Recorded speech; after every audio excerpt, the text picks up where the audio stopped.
Hello students, welcome back to another video in this channel.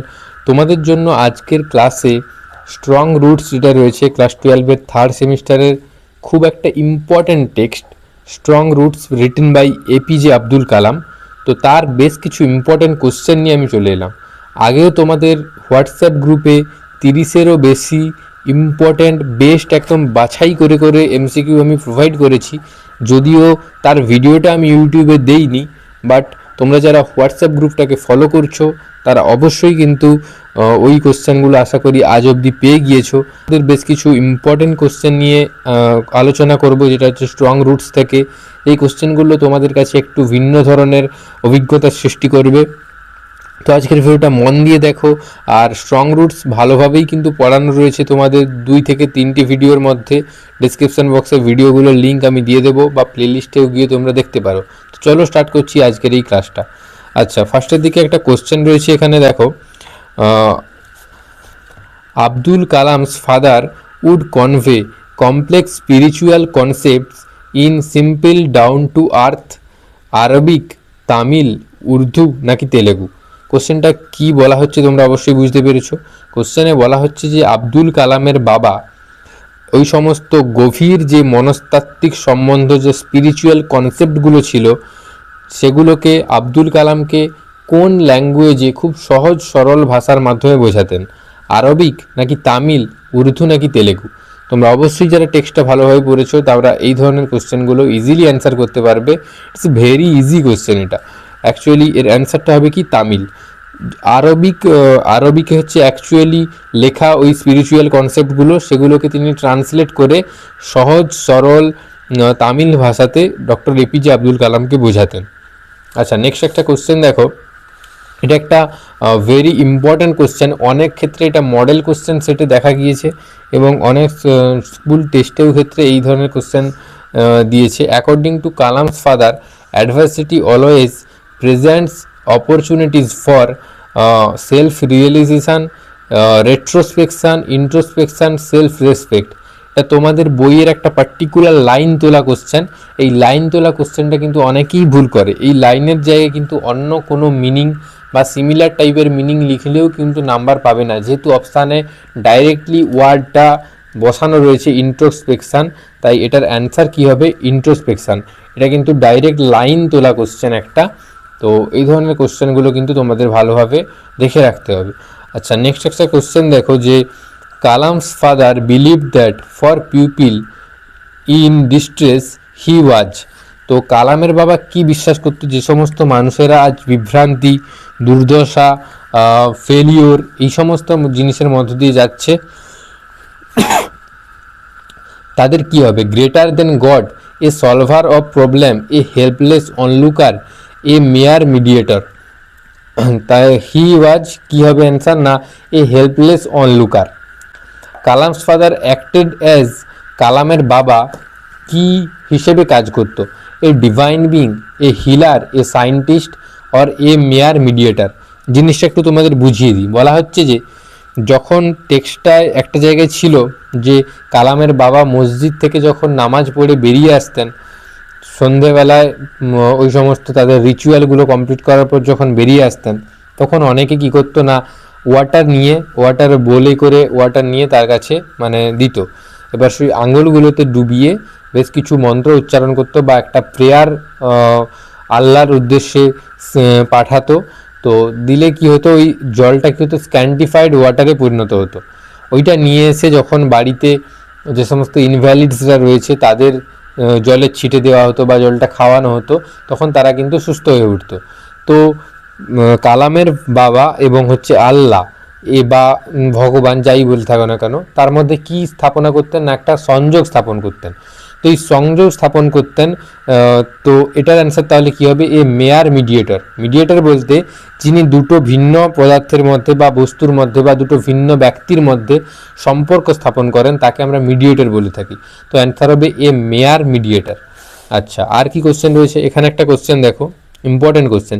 What is the significance of the title strong roots in the extract? এই ধরনের কোশ্চেনগুলো কিন্তু বোর্ডের বেশিরভাগ ক্ষেত্রেও মানে পছন্দের কোশ্চেন হলেও দেয় না অনেক ক্ষেত্রে, বাট দিতেও পারে। এই ধরনের কোশ্চেনগুলো হচ্ছে কেস বেসড কোশ্চেন, যে তোমার কি মনে হয়। তো এটা WBCHSC XII বা 12-এর মডেল কোশ্চেনে রয়েছে। এটা কি বলা হচ্ছে না, এই টাইটেল স্ট্রং রুটস এর সিগনিফিকেন্স তোমার কি মনে হয়, এর যে মানে তুমি এটা নিয়ে কি ভাবছো, যে স্ট্রং রুটস টাইটেলটা কি যথার্থ, নাকি অন্য কোনো টাইটেল হলে ভালো হতো। অপশান কি রয়েছে, it refers to a author's family tree, it symbolises the important values installed in the author during his childhood, it describes the strong trees near his childhood home, it foreshadows the author's future achievements. অবশ্যই এটার answer তোমরা বুঝতে পারছো হবে যে it symbolises the important values install in the author during his childhood. অথারের ছোটোবেলা, অর্থাৎ APJ আব্দুল কালামের ছোটোবেলায় তার জীবনে যে সমস্ত ভ্যালুগুলো অ্যাড করা হয়েছিল, বা তার বাবা যে সমস্ত ভ্যালুগুলো অ্যাড করেছিলেন, ওই জিনিসটাকেই বোঝানো হচ্ছে যে স্ট্রং রুটস। আর কি কোশ্চেন রয়েছে দেখো, এখানে ফিল ইন দ্য ব্ল্যাঙ্কস রয়েছে।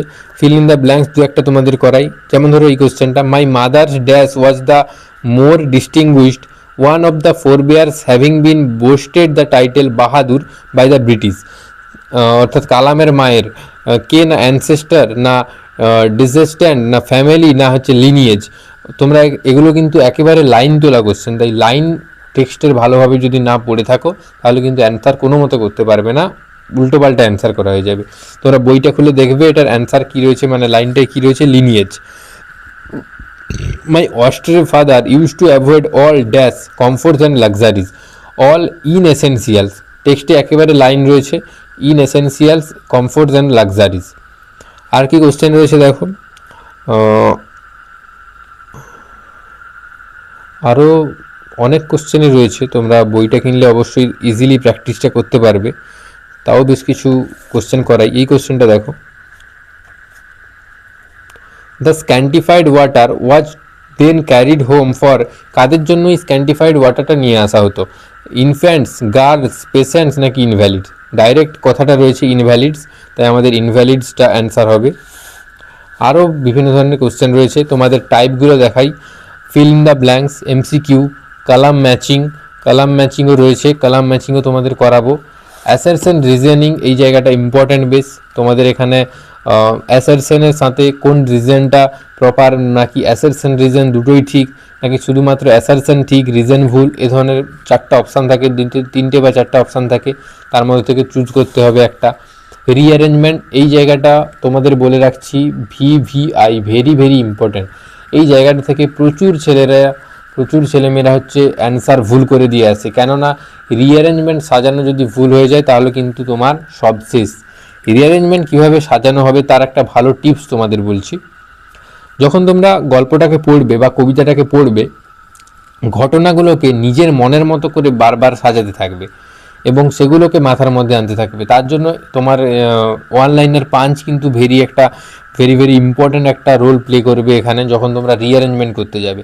কবিতার ক্ষেত্রে অবশ্যই তোমাদের আমি ওয়ান লাইনার পাঞ্চ প্রোভাইড করব, বাট এই জায়গাটার জন্য তোমাদের বারবার করে বলছি কিন্তু প্র্যাকটিসের জন্য ডাফেন দত্তের ইংলিশ কোশ্চেন বাঞ্চ, কেন এটা কোনো প্রমোশনাল ভিডিও নয়, তোমাদের ভালোর জন্যই বলা। অন্যান্য বই কিনলেও হবে, কিন্তু অন্যান্য বইয়ে এত কোশ্চেন প্র্যাকটিসের জন্য তুমি পাবে না, আর এই বইটার মধ্যে তুমি থার্ড সেম এবং ফোর্থ সেম দুটোই পেয়ে যাচ্ছ।